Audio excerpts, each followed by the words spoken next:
Hey, what's up? It's Jim, and today I'm going to talk about The Flash.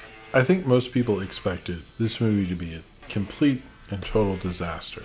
And I'm not talking about financially, because that it is. But like a disaster in terms of like, this would be a disaster, like a horrible movie. There'd be like a slog to get through and everything. And it is an absolute total disaster. But it is also actually pretty easy to get through, which I actually quite liked. This movie is a fucking mess. As much as I find it compelling in certain places, as much as I like certain scenes, it is real messy. And doing what a lot of the DC EU, or it wasn't actually called that, but we all called it that, before now we're getting to the DCU is a new thing, where they kind of overstuff a thing that should just be one thing. Like, you can't do a Man of Steel sequel, you have to have them be Batman vs Superman. You can't build to a Justice League thing, you have to just go into it. This felt like that, where you can't just have a Flash movie, it has to be Flashpoint, which is like its biggest, one of the biggest Flash storylines ever. You have to put Michael Keaton's Batman in there, you have to put all this like fan service and stuff like that. And it is completely overstuffed. Ezra Miller, they are weird. I felt very off the whole time. Also, this has bugged me the entire DCEU thing. Why does the Flash run so weird? Nobody runs like that.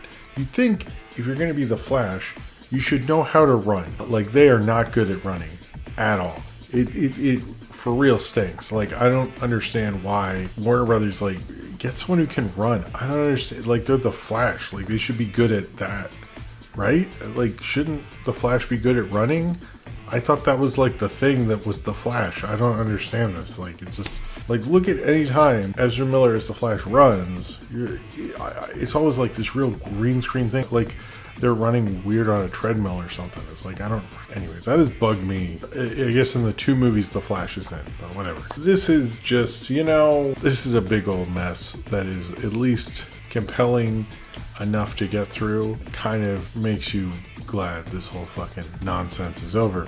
And not even with this movie. You gotta wait till Aquaman 2. So the Flash realizes, after doing a pretty cool sequence where he saves babies and stuff with Batman, and Wonder Woman shows up, spoilers I guess, man, not really, he realizes he can go back in time if he runs real fast. So he does that to save his mom, who is killed. Apparently they heavily implied by Andy Muschietti, the director, that's Reverse Flash, but we don't actually see who stabs his mom, and his dad goes to jail for it. His mom's dead, and he decides to go back in time to stop that. When he stops that, then it changes all sorts of stuff, and so Ben Affleck is no longer Batman. Michael Keaton is. There isn't a Superman anymore. We have Supergirl in this reality, and there's no other metahumans and stuff like that.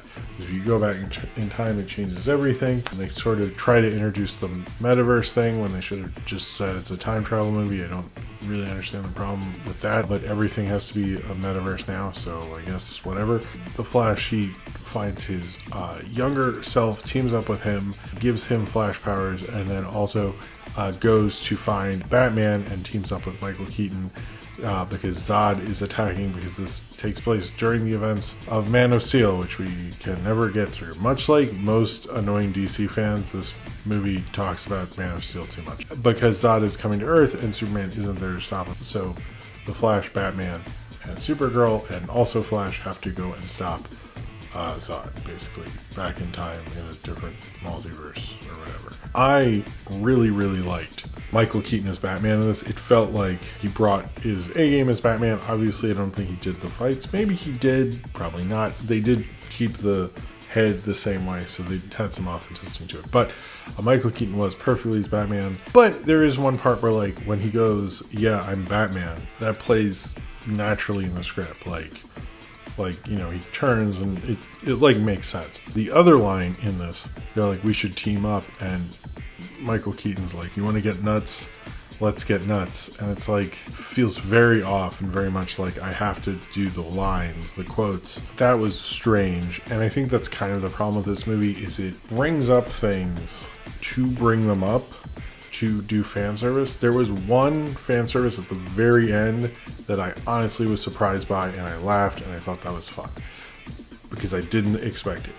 But the rest, I was spoiled for it, but even if I wasn't, it doesn't play that well. And I think the problem with multiverse stuff that we're running into that isn't Spider-Verse, and why Spider-Verse works and like none of them work as well at all, other than maybe No Way Home. And I think No Way Home had one, it had a flimsy ass reason to get them all there, sure, but also there's like a moral story going on, and it gave like closure to each of them, and you found out things that were going on in their lives, and take moments to really stay with them. Michael Keaton's Batman is not given that, despite the fact that I think Michael Keaton's Batman deserves the moment to do that, and was a character and you want to know more about it. And it's more just like it's like blatant set dressing almost, because you sort of get to know who he is now, but you don't. And all the other fan services there, just, it doesn't really make any sense. It's referencing things that like, sure, but like, who's even getting this at this point? Like, why are we making inside reference type things? Like, why are we referencing all this stuff? Like, it doesn't connect very well. Like, I do like the Kara as Supergirl thing. I thought that was an interesting, different dimension sort of take on the whole story. I thought that was actually sort of compelling. And I liked Sasha Cole, I forget, as Supergirl. I actually liked her. She didn't get enough to do, but I guess like the current versions of Supergirl we see on DC Superhero Girls or other stuff is a Supergirl who's more like kind of tougher, kind of angrier, stuff like that. I actually kind of liked her. I felt like they explained it enough that it worked out for me. Maybe I'm the only one on that. It felt like a lot of times when they're doing this stuff, they're just doing it to do it. The various Batmans in it sort of worked in that way, but I wish they gotten more to do. But even like Wonder Woman's appearance is just like, hey, there's Wonder Woman. It worked better than Shazam 2, I guess. But I do think Ezra Miller, they are someone who I used to really like as an actor, and I've slowly, as they have just done big studio things, lost a lot of respect for it, not just because they are a total, hack sellout now and stuff, but also because their performances sort of fucking stink now. I mean, this is like all the humor, like there's a lot of humor at the beginning. It really felt off. They play as like this nervous, like younger version, and it almost felt like Ezra Miller was like sort of too old. Like it really felt off. And I don't know what they were doing with that performance. And when they're working with also Ezra Miller, which apparently how they did it is they filmed whoever had whatever part had the more lines on set during that take, and the other one they'd have a stand-in, and then they did it with the volume and actually did it in a different way than it's ever been done. Everyone keeps commenting on how it looks so seamless. But apparently they did do it in a new way, and that's why it looks so good. I thought Ezra Miller's performance worked better when there were two of them. I think what Ezra Miller gave up to be in these, like when you see things like when you talk about Kevin, Percy being a wallflower and stuff, I don't think it was worth just doing stuff like this. And I've never thought that. I think they are okay as the Flash, but like they can't run, and they have a mountain of legal issues that they probably should have been arrested for. So I think it's best to move on with that. The script, it sort of tried to be jokey, but in the serious Zack Snyder world, and that sort of didn't work.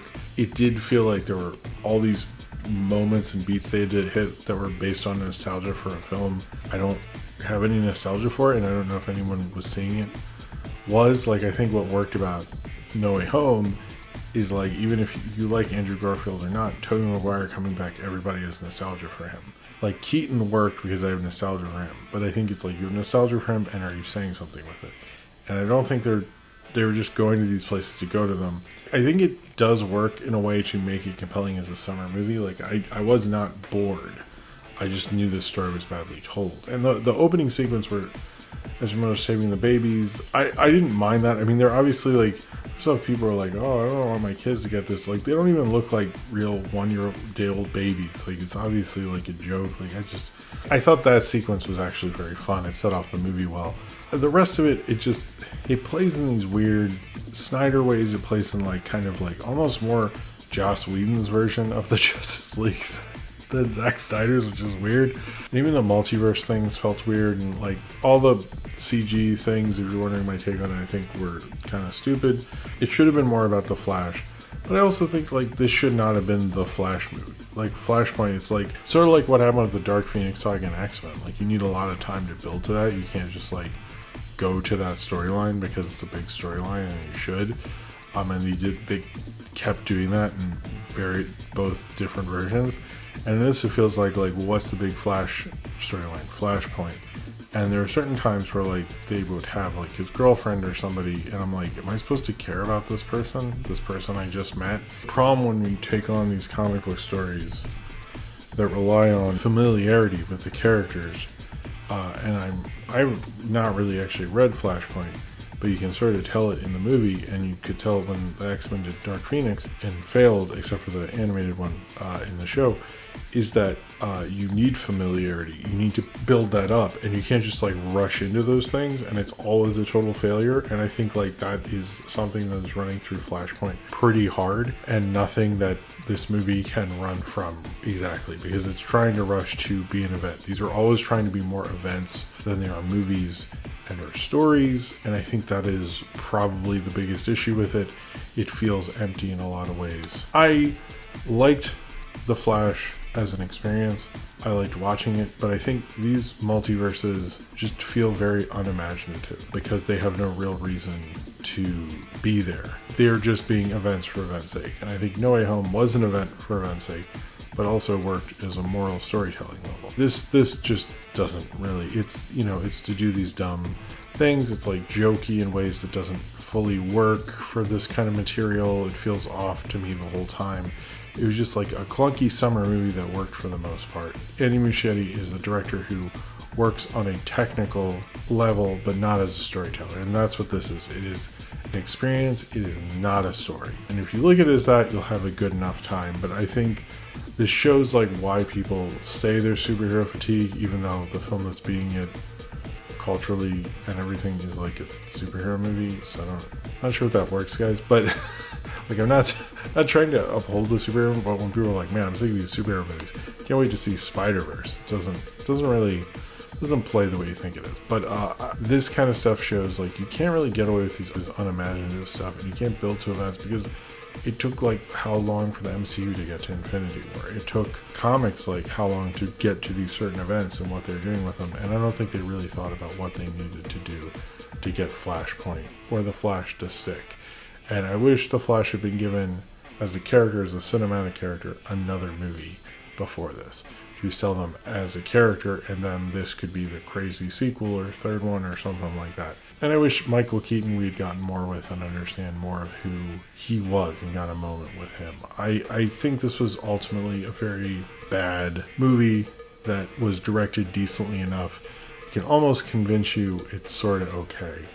And I think the direction is okay. I think as a summer junkie blockbuster, it's good. But as anything else, it is just not really working in that way. I think this is like, in the superhero thing, shows you more how not to make a superhero movie, more how not to make an event or a team up or a nostalgia thing than how to do one.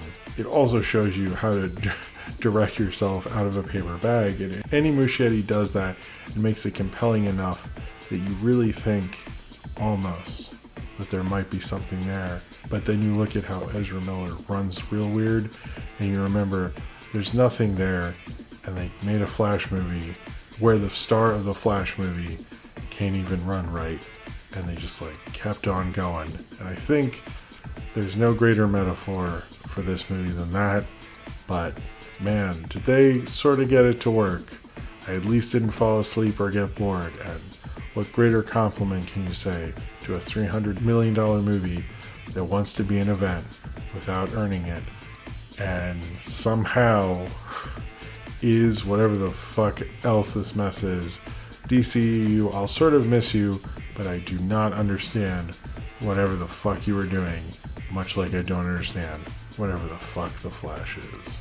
So if you've seen The Flash and would like to talk about it, then comment below in the comments and subscribe if you would like to.